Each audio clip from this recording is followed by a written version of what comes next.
Folks, we're going to get underway here. Thank you for being here. Thanks to the media who's covering this event, and thanks to our media panel. Good afternoon and welcome to the Newsroom Hub. I'm Jim Nelson from the Milwaukee Journal-Sentinel and Milwaukee Press Club board member, and I'm happy to be here today with Milwaukee County Sheriff Denita. Before we get started, I would like to thank our event sponsors. Our presenting sponsor is Spectrum News 1. Our supporting sponsor is ReEnergy. And I'd also like to thank our event partner, WisPolitics.com. WisPolitics partners with the Press Club for this luncheon as part of its ongoing series of events in Milwaukee, sponsored by UW-Milwaukee, Wisconsin Academy of Global Education and Training, 1125 at PAST, Medical College of Wisconsin, and Spectrum. I would also like to welcome our media panel. Starting here, we've got Devin Blake from the Neighborhood News Service, my colleague at the JS, Elliot Hughes from Journal-Sentinel, and Megan Marshall from Spectrum News 1. So our format here, I think that's it. How's it going? Nope. Now back to the sheriff. Denita was elected to a full term as sheriff, and she's the first female sheriff in Milwaukee County and the first African American female sheriff in Wisconsin. She was appointed sheriff by Governor Evers in October when former Sheriff Earnell Lucas resigned to work for Council. Yes. Yeah. And she was elected and is serving the full term that she won in the November election. So we'll have introductory remarks from the sheriff, and she's going to explain to us all the weird stuff that's going on the freeways. Last night I was on 94 about 9 o'clock at night. Wow, there's crazy folks out there. Anyway, there's a lot of important issues facing her department under her leadership. We're looking forward to hearing from her. And then she'll be subjected to grilling from our media panel. At the end, we'll take questions and answers from the audience, and I'll moderate that. But the podium is yours. Congratulations, and thank you for being here. All right, thank you.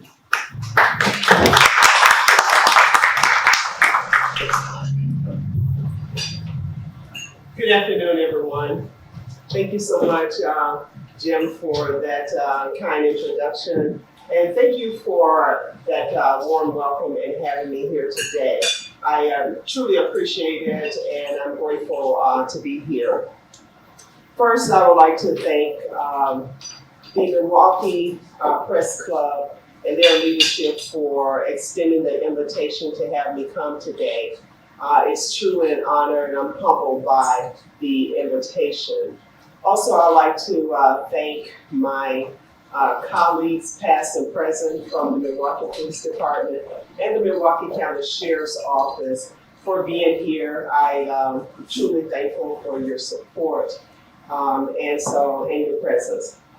Also, I would like to thank the community for coming out, as well as the various organizations. But last but not least, I do want to thank the various journalists who are here today to come out and listen to what I have to say regarding the Sheriff's Office. So thank you so much for coming out here.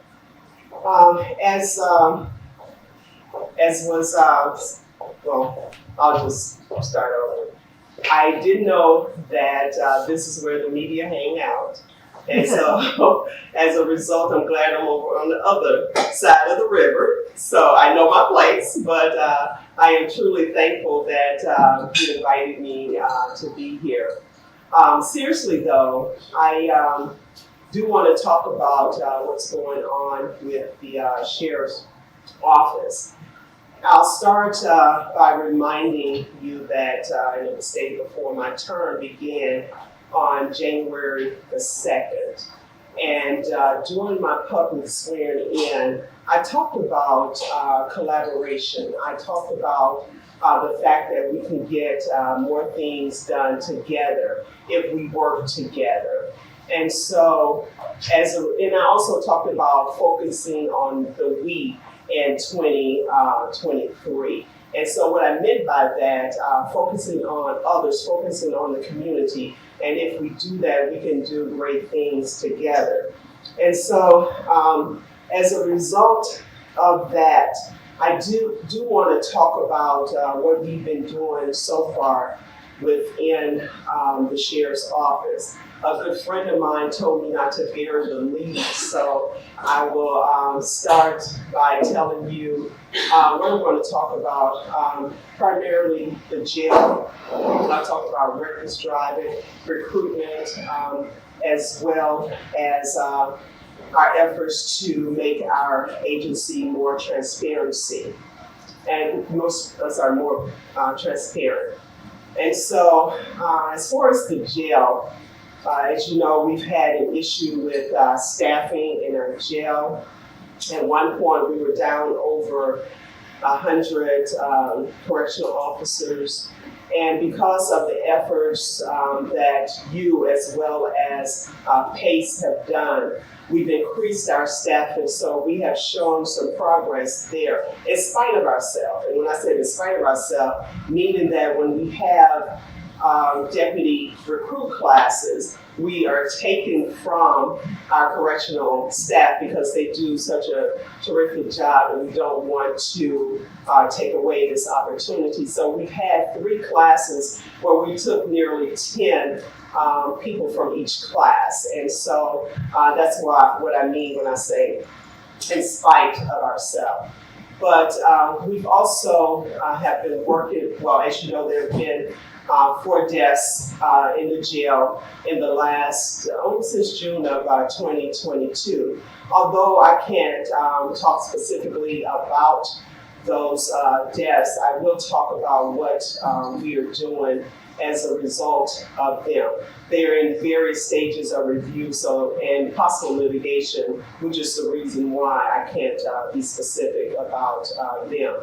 But whenever there is a death in custody, we do review them and try to learn what can we do better. Not to say that we've done something that was wrong, but our goal is not to have anyone in our care, in our custody, to die.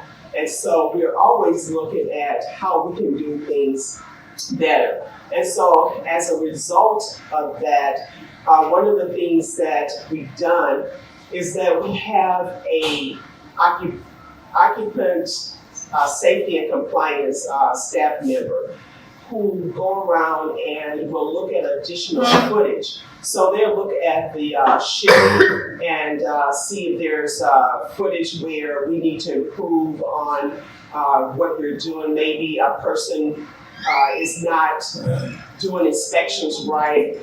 He can counsel and coach them, but he has that opportunity. He's a second set of eyes to make sure that we're doing what we're supposed to be doing, and also that we're in compliance with departmental requirements, as well as in compliance with legal requirements. And so we did implement that to that person, to make sure that we have additional eyes and ears. We've also had more unannounced inspections, walkthroughs by myself and other executive staff members to make sure that if we say that the jail is a priority, then they have to know that it's a priority. And if they're constantly seeing us there, then they know that we're serious about what we're saying. And so we have additional unannounced members by staff, but also the Department of Corrections. They do a yearly inspection, but now they're doing also unannounced inspections. And so as a result of those eyes and ears, we are hopeful that we have pieces in place where if something does happen, that we can catch it right away. We also have a barrier project that is almost completed. I think it'll be completed this week, and not this week, it's next week. And you're wondering, what is that barrier project that you're referring to? Right now, or in the past, our occupants can step on the rail and then jump off and try and hurt themselves. And so as a result, we now have a barrier that's been in the works for a while, but it just started implementation a few weeks ago, and so that should be done shortly. So we're confident that those things will help as it relates to what we are doing in the jail. Also, I had the opportunity to meet with a mental health counselor. And so I want to bring this person on board so that they can work in conjunction with our health and our mental health providers. This is just an extra layer that we hope will help. And so I'm envisioning that this person will provide counseling for those who are incarcerated for the first time. And so if you are used to your freedom and all of a sudden it is taken away from you, then it can be a gut check. And so that person will work in conjunction with them. But also we know that those here in our custody who have been there for a while, their mental capacity may have decreased somehow. So there will be some ongoing counseling with that person. And we are looking to do a program. It's called Parenting Behind Bars. And so we're hoping that that is going to help our occupants keep in touch with their family. And if you have that touch with your family, then hopefully it's going to help you with your mental capacity as well. Regarding our recruitment, we, as you know, we've had issues with jail staffing, and so as a result of that, we've done, as I said before, additional recruitment, and you have been a part of that because you have been able to help us get the word out. So at one time, we were down nearly 100 COs, and as I stated before, we are on the right track, and so I'm proud of that. Our PACE unit, which is Public Affairs and Community Engagement Unit, they're doing a lot of the recruitment. They even have videos that they are doing just to, have people see a look into what we do on the agency. And so that has been very helpful with our recruiting efforts. In fact, last week we received a list of 62 people on that list who are interested in being correctional officers. Prior to that, the most we've had is around 30. Sometimes we've had 3 or 4 on the list. So we are encouraged by the fact that people still want to work within the correctional field. Also, regarding reckless driving, as you know, our car has no boundaries, and as a result, I did have a meeting with the other municipalities within Milwaukee County. We implemented a reckless driving initiative, as you know, on the expressway. And so in my discussions with the different municipalities to see what they're doing, and we're all doing similar things. But what came out of that meeting was the opportunity to have more collaboration with each other so that we can be a force multiplier. As you know, some of the communities have, like 3 and 4 members that are working at a time. And so that's really not enough to make an impact. And so there will be additional collaboration as, as a response or as a output of that meeting. And one of the goals that I've had was to make our agency more transparent. And I've been told in the past, and It's true that we don't open our doors to others so that they can see what we're doing. And so as a result, one of the things that we're doing is our Shared Citizen Academy. And so we should start recruitment in the near future. And what that is going to do is give you a window into what we do, why we do it, and how we do it, so that you can have a better understanding as to why we do the things that we do. And so I'm pleased that we are getting ready to implement that. We also have a team driving program, which I should have mentioned with the reckless driving. However, that program is meant to give newer drivers an opportunity to see what distracted driving will cause. Because what it can cause is those reckless behaviors that you see out on the streets or on the other roadways. And so we are excited about that. We have written a grant to get a simulator so that we can get that started. So I'm excited. But also we have other ways in which we are trying to implement an opportunity for you to see what we do. And one of those programs is we're having a podcast. It's Behind the Badge, a look behind the badge. And so as a result of that, I will pretend like I'm one of you, and I'll ask questions of members of our agency so that you can get a better idea as to what that agency or what that area does. And how it interacts with the community. The first podcast will be an interview with our civil process unit. As you know, they do evictions and other things. And so I'm excited about that. And again, it gives you an opportunity to get a front row seat into what we do. And so we have made inroads. For the sake of time, I can't go into everything that we've done. We will continue to let you know some of the things that we're doing. But again, I just want to say that I'm thankful for the opportunity that you afforded me to come and speak to you. And that concludes my prepared remarks.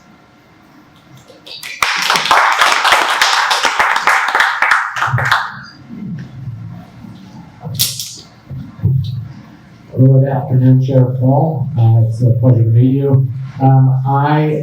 You mentioned the conditions for people in custody in county jail who have mental health issues. And I'd like to know, in a situation where an individual has a documented history of mental health or behavioral health issues, is the sheriff's office able to divert that individual and recommend a more appropriate placement until their appearance in court? If there is competency that is in question, they have to go to a facility to make sure that they're competent to stand trial. Then what we would do is we would start that treatment in our facility, and then when a bed opens up for them, then they will be shipped to Winnebago, wherever they're going to go. As far as if someone is not going to need to go to Winnebago but have severe mental health issues, we do have a mental health provider on staff. And they will assess them and examine them and decide what the treatment is. I'm pretty sure they do consult with their doctors to see what's being done now and also to see what their care should be. Afternoon, Sheriff. Thanks for being here. You mentioned that you're doing some more unannounced inspections of the jail. As you've done that, what are some of the common issues that those inspections have identified? And what's the course correction procedure afterwards? Is there discipline involved, or is it just a matter of explaining to workers how to better care for veterans of the jail. With the violations that I have seen, and it's more along the lines of cleanliness and safety. Some doors have been left open, and so what we would do is make sure that you know that these doors are supposed to be closed, and so as a result, they are counseled. Now, if something happens again, then that's a different story. Also, there have been the desks they're supposed to be clean so that when an occupant is talking to you, they'll lean over and take something that could harm them or someone else later. So it's been those types of violations that we've been seeing as we're doing our unannounced checks. And even when I talk to the person, her name is Amy from the Department of Corrections, she has said that she has not seen any glaring violations, and she's pleased with what she's seen. I'm glad because they're unannounced, and so you just don't know when she's going to come. And so, but we take the advice that she gives us because it might not be a violation, but it's still something that we can do better. And so we are working with her to always do things better, but she has been pleased with what she has seen as well. Actually, thanks for being here. I'll switch off jail for a second here. Another topic, but the city of Milwaukee has had 17 overdose tests since Saturday. Just start by giving me your initial reaction to hearing that, and is your office doing anything to help combat that? Working with Milwaukee Police, or are you guys doing anything separately to help with this possible action that's happening now? I didn't know the numbers were so great, and it's really disturbing. And we see it when we're on the expressway because our deputies are sent to what they think is a disabled vehicle or a one-car crash. And we get there and the person is unresponsive. The crash isn't that small, isn't that big, so why is that person so unresponsive? And then we try and wake them up, and then, okay, let's assume this person is having an overdose. One person, we had to give him 4 doses of Narcan, just to make sure, just to get them responsive again. And so we are making sure that we have more of those within our agency that our members have, And then we got some extra ones. We've given them to members of the county municipal law enforcement who want them. And we have ongoing conversations with the fire department and the police department regarding different things. So the opportunity is there for us to make sure that there's awareness, and then there's some type of help that we're willing to do that. I was just talking to one of my inspectors today, and we are looking at the numbers, and we're seeing that OWIs have gone up. Last year was about 178 for the whole year. Right now it's around 257 just for now, just at this point. And then when we looked at them, over 100 of them have been drug impaired. And so as a result, we're seeing a spike in the crashes. So we're looking at ways in which we can implement an awareness program first to ensure that we can reduce that. But the best thing is not to do drugs. And that's easier said than done because we know the addictive nature of drugs. But yes, we are looking at different ways in which we can team up with others too. As I talked about earlier, having the force multiplier to be a force multiplier. Sure, well, you mentioned staffing issues in the jail, and I spoke with somebody who is currently in custody at the jail, and he said that He has observed that because of staffing issues, inmates are routinely locked inside their cells for like between 16 and 18 hours a day. Is that the case? It definitely used to be the case when we were down the 100 correctional officers, and they would come out for a short period of time. We would normally allow them to come out around 9:30, and then they would go back in about 9:30 at night. But once we started seeing that we had a staffing shortage, we said, how can we maximize the time that they are out of their cells? And so we went to having them come out for recreational time from 10 a.m. until 6 p.m. And so that's what we're doing. They haven't been locked up that amount of time in months. So, but it did happen. We are mandated to give them an hour out of their cells. But we know that if they have the interaction with others, then their behavior is a lot better. So we try to allow them to be out as much as possible. But when our staffing shortage was at its maximum point, they were locked up more than what we wanted to. But now they are out between 10 and 6. Can you just give a brief kind of timeline of the peak of the staffing crisis when it kind of started to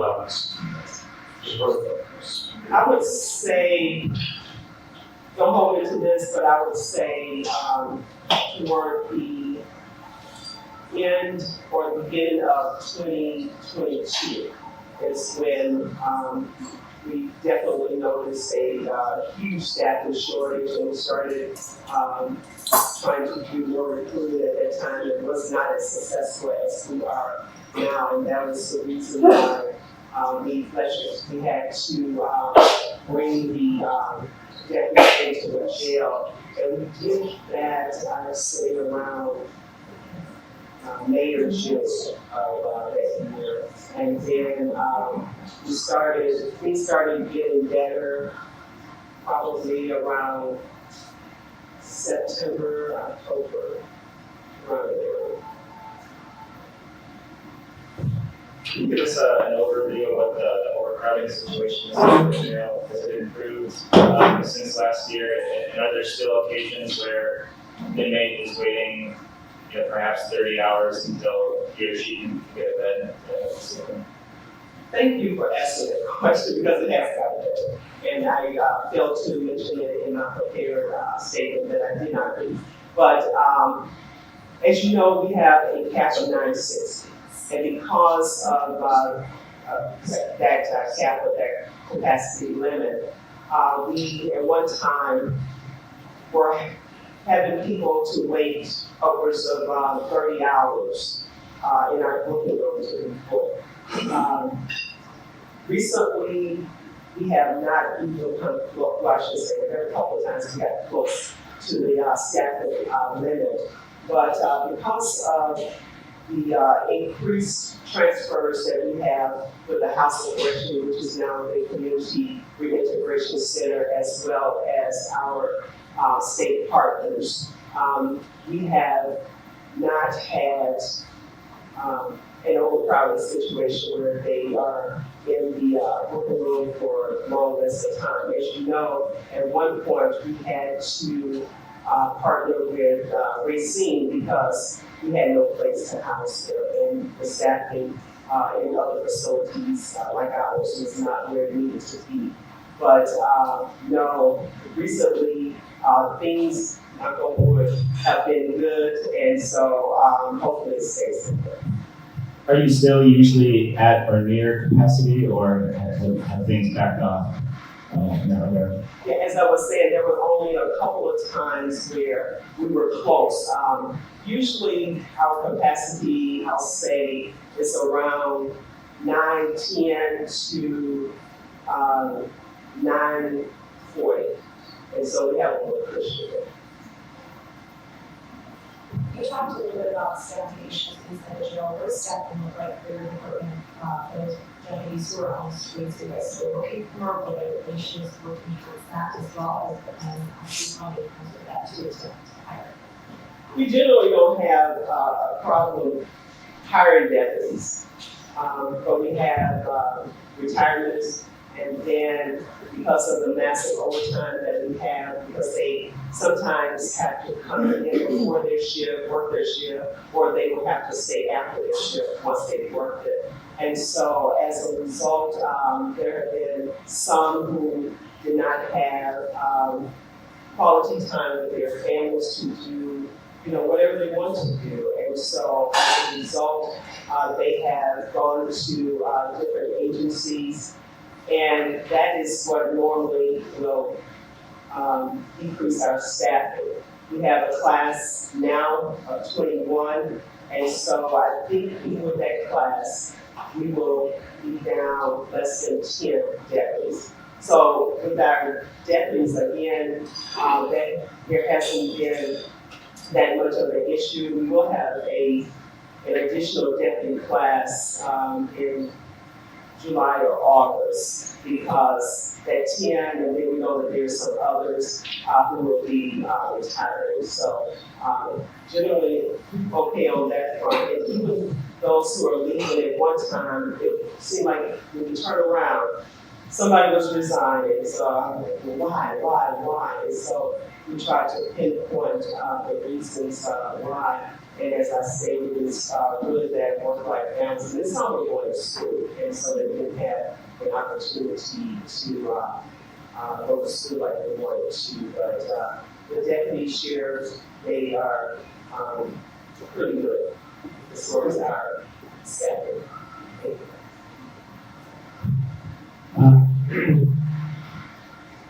You talk about transparency and accountability. One thing that, so after the death of the suicide Graham Green in the jail, the Justice for Graham Green Coalition was formed.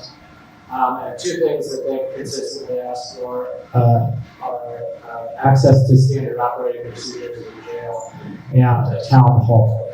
Those two things that you'd be willing to work with. As I shared with them, we had started, we revamped all of our policies and procedures. There were some that were so old that they were not applicable. And so what we did was did a deep dive into what we needed to do regarding the policies, not only for the jail, but for the regular agency, the deputies and other staff, civilian staff. And so we had finished that up. And we routinely do assess those policies, but we had started putting them on our website, and all of them are not on there. And so the goal is to put all of them on there, as I shared with them, that yes, we do plan to put our standard operating procedures, our policies on the website. However, if you see that there isn't one, and if you want that information, to make a open records request. Is there a timeline for when you think those will be accessible? I can't give it to you right now. I know we are revamping our website, but that really has nothing to do with whether we posting our policies and our procedures. I cannot give you an answer right now, but I definitely will follow up when I go back to the office and try and get those on our website as soon as possible. And on the question of the town hall. So when I was asked if we wanted to do a town hall, I did say that I do plan to do a town hall. I'm not doing it, I probably answer this. We're going to do a town hall meeting. We're not at the point where I think we can do a town hall meeting and talk about where we were and where we are now and where we plan to go. And so that is still in the works. I didn't plan when I made that promise. I didn't mean to. I was going to do it right then and there. But yes, I still plan to do a town hall meeting. I have another question about transparency. So when a Milwaukee police officer is involved in a police shooting, what MPD usually does is they hold what is usually a brief press conference at the scene, and then a month or so later, they usually release limited body camera footage of that incident. And there are a lot of community members who are not satisfied with that process, but it does offer some transparency and access about what happened. When there's a in custody death at the county jail, it seems the news usually begins and ends with a press conference from the sheriff's office. Why doesn't the sheriff's office offer more transparency about such a critical incident? The parents and the family members have seen the video. And I understand that the public wants to see the video.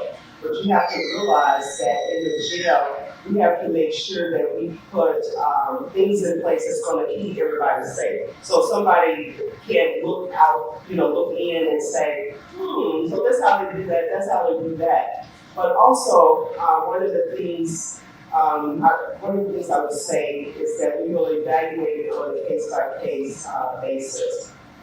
What I hope that we don't do is that heaven forbid we have another death we release the footage and then there's another death.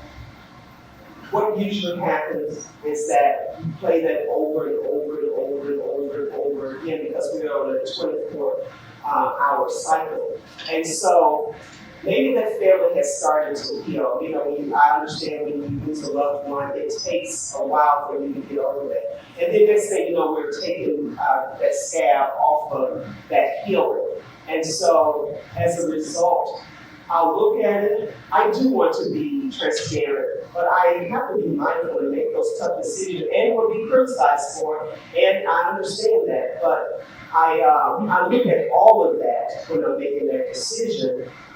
It's not popular generally with the public, but it's a decision. If I make a decision, it's going to be a decision that I stand by, and I don't make it lightly. But it's not an effort to hide anything, but it's more of an effort to ensure the security of our facility, as well as to try to be mindful of the family. Like I said, the family has seen the video, so they sat down with the district attorney, and they will explain if they're going to charge,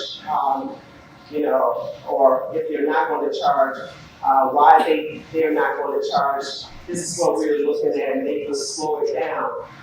So the family does have an opportunity to see the video. I know that the public wants to know, but for the reasons that I stated, it will be evaluated on a case-by-case basis. And usually with those, I'll say large shootings, they are generally not in a secure area. So. I do understand the complications for releasing, footage within the jail publicly. But why not still offer a press conference that they're going to do like that? Why not make yourself or other leadership from your agency available to answer questions from the public? You're going to ask questions regarding the investigation. When you turn it over to the Waukesha County Sheriff's Office, that is who we have a contract with to do our investigations. So we consult with them. When we get media requests, we ask, hey, can we release this? And they said, no, it's still under our investigation, and it could compromise the investigation. So we take our cue from them. And so we're not going to give a press conference when there's another entity that is involved in their assets. We've obviously seen an increase in crime across the city and the county. Summer months typically lead to more crime happening. Do you have any concerns moving forward? Is this one or other starting to plan on the freeway, the other areas of the bachelor, and then do you have any initiatives or programs that you guys are working for moving into this? There's always a concern when the weather gets warmer, but these days it doesn't have to be warm for crime to happen. And so we do work in conjunction with the other municipalities to come up with creative ways in which to address whatever that issue is. Usually in the summer months when it starts getting warmer, we have our parks unit that's out there. So we work in conjunction with those municipalities for their parks to ensure that, try to ensure that the crime isn't occurring. So that visibility is very important because if someone has the mind to do something, if they see that there's a deputy or a police officer out there, then they're like, I can't do that. So we're trying to increase our visibility so that we can have a greater impact on crime. To say what our specific initiatives are, we're still trying to develop those in conjunction with the other municipalities. Sheriff Paulson, I've got a question for you. Talked a lot about the large bureaucracy that you oversee and all these different entities that contract with each other and all that. Can you describe the ways in which you feel like change is hard for you to accomplish, meaning like ways in which you feel like your hands are tied that you are surprised by as you've entered office? Good question. I won't say I'm surprised by it, but the fact that a lot of people devalue public safety. If you're not safe in your neighborhoods, in your parks, on your expressway, then what incentive does a business owner have to come and invest in your community?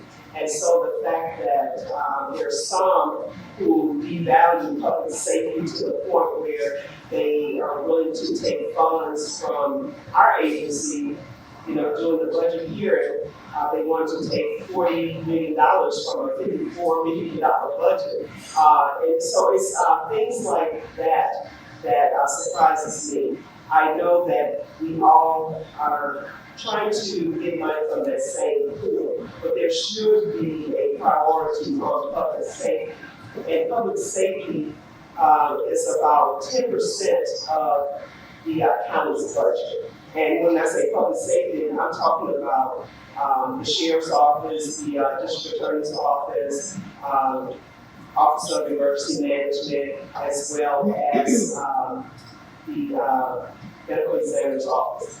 All of that is considered public safety, and it's only 10% of the budget. And so the fact that a lot of people don't value public safety, especially when we've had 3 years of breaking violence, it really does surprise me.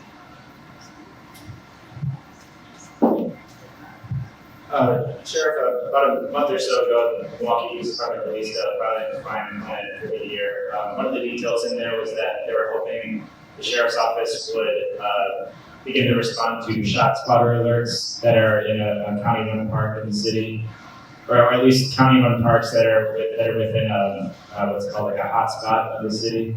Do you have a timeline on when that arrangement might begin, and do you know why the sheriff's office, why that arrangement hadn't already existed?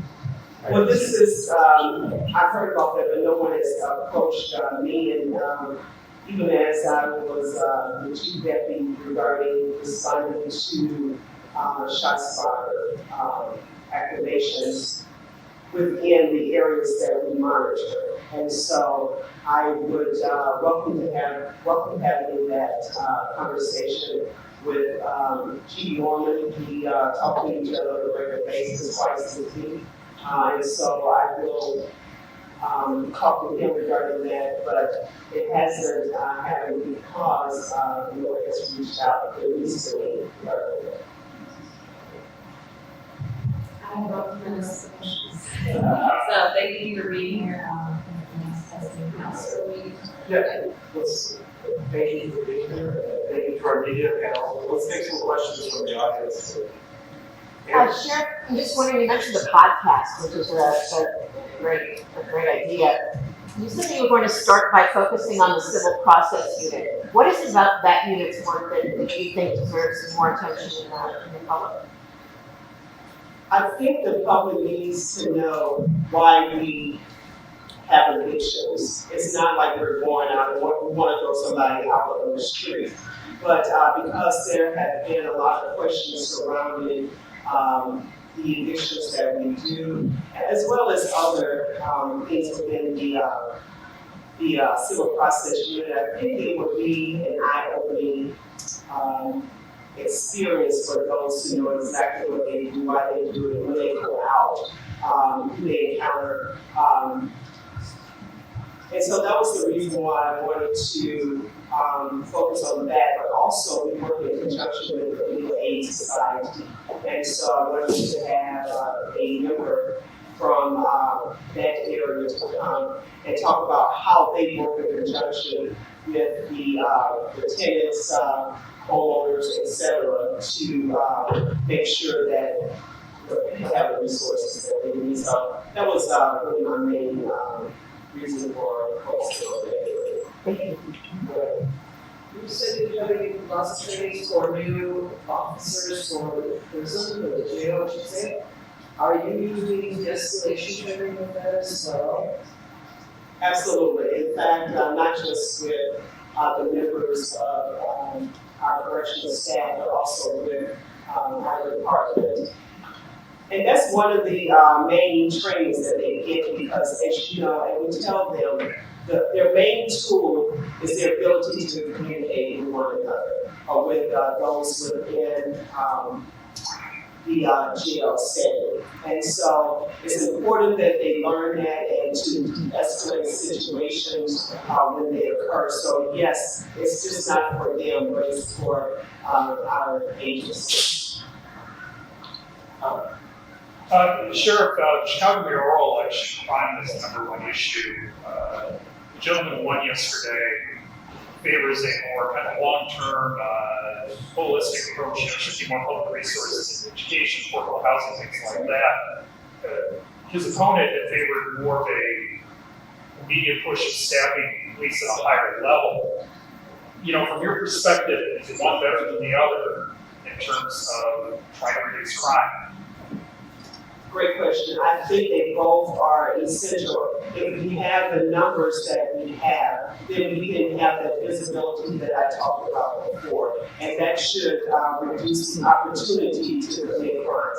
But I'm very aware that there are root causes that drive crime. And I think that we should be focusing on what they are, whether it is housing, jobs, or whatever that is. But I think they both have a place. And with us, we would like to increase our staff, and not just so that we have more people. We do want that visibility, but also, as I talked about before, we have members of our agency who are working 16-hour shifts. And so when they go home, they're not getting 8 hours of sleep because they have to go home. And so we need a relief factor so that if someone is causing sick, someone is on vacation, then we have someone there and we're not forcing so many people to come in on their off time. Because we have to look at mental wellness not only for those who are here in our custody, but those who work for us as well. And so, as I said before, I think they both have this. If I may, just a follow-up question to that, and as an elected official, have you been involved or have you thought about getting involved along the lines of the county executive American do you personally lobby the Republican legislative leadership in Madison to shift more state funding to Milwaukee County for a variety of things, including some of the things we just been talking about? Absolutely. The county exec's office reached out to us. We gave them a list of some of the duties and responsibilities that we do. They made an ask for the state to fund some of those, and so now we're just waiting to see. Could you elaborate on the mental health? What's the level of people that you have? How many people do you have? What kind of programs you work with mental health? Are you connected with any places, like say the Department of Psychiatry, the medical college? I don't know about who they're connected with, to be honest with you, because our providers left here, so they work in conjunction with the outside resources to provide the care that they need. But we do have, at one time, it was over 30% of the people in our care, in our care and in our custody had mental health issues over that number. And as you know, the jail is a microcosm of what we see in society. And so as a result of that, we want to have people who have undiagnosed mental health issues, as well as those who have diagnosed medical issues. And so we do work with our provider. And that was one of the reasons why I had that conversation with another mental health provider or counselor, so that we can have additional eyes and ears counseling to come in and help those that are locked up, because oftentimes your mind can deteriorate. So what those specific resources are, I don't know. I'll just be honest with you. But we try to provide the resources that are needed. Just had a meeting with one of our county supervisors regarding mental health, not only for those in jail, but for those that work for us. And so she wants to put forth some legislation that not only for us, but for the HLC or the Community Reintegration Center, so that we can have additional resources to come in and be available not only for those in jail, but also for those who work for us. Just a quick follow-up. Do you do any testing with recruits? Do we do any what? Mental health testing with recruits? You're not giving you a one to become sheriff. Do you do any mental health? We don't do psychological testing, if that's what you're asking. Any final questions here? I'll ask a question. Sheriff, Sheriff, quite the accident happened to know several officers who knew you as you rose to the ranks, the Milwaukee Police Department, all the way to deputy inspector, to a man and said she earned the respect and credibility of fellow officers. She really did. It's great to see you work for the chief department, on the police department, but he was appointed, you were elected by the people, so you can speak with your own voice. Do you see yourself reaching out to other sheriffs to solve this issue where, for instance, crime is a problem, public safety is not priority, but we don't fund our law enforcement departments adequately? Do you see striking the numbers there? Do you see more of them out there doing that job? I know it's not a job description, but how do we solve this conundrum where you say it's important, but we won't fund it? I had a conversation with Sheriff Severson, and he is going to, he and I talked about having a meeting with the sheriffs within our immediate county to talk about what you need and what you can do to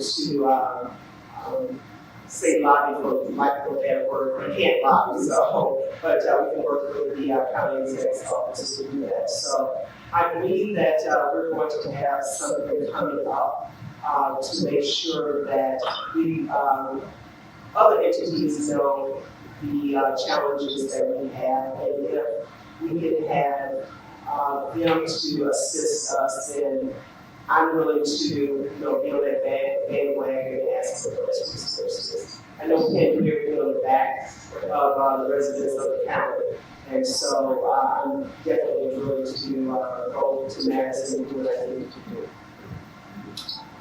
With that, let's have a round of applause for the